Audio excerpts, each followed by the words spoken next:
Et si je vous disais que Barbe Noire n'avait en réalité pas un Logia des Ténèbres, mais plutôt un Zoan mythique d'une créature bien ténébreuse, bien des enfers, qui l'aurait choisi elle-même?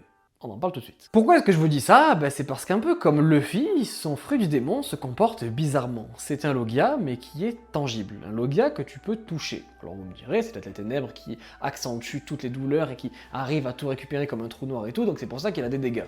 Peut-être. Certes, vous avez peut-être même raison. Mais en l'occurrence, son fruit agit bizarrement. Et c'est pas la première fois qu'on a ça. Je crois que c'était Cracker contre Luffy qui disait que son fruit agissait bizarrement aussi à Luffy.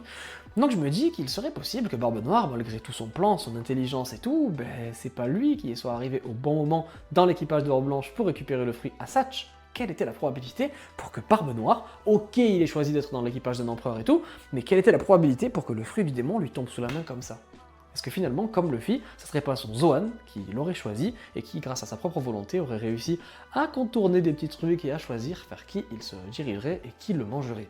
Barbe Noire, le descendant, la réincarnation, la volonté de Rox d'Ishebek, peut-être même son ancien détenteur. Je sais pas si vous me suivez toujours ou pas du tout. Moi en tout cas, Barbe Noire, un Logia, je veux pas y croire. Je laisse de côté.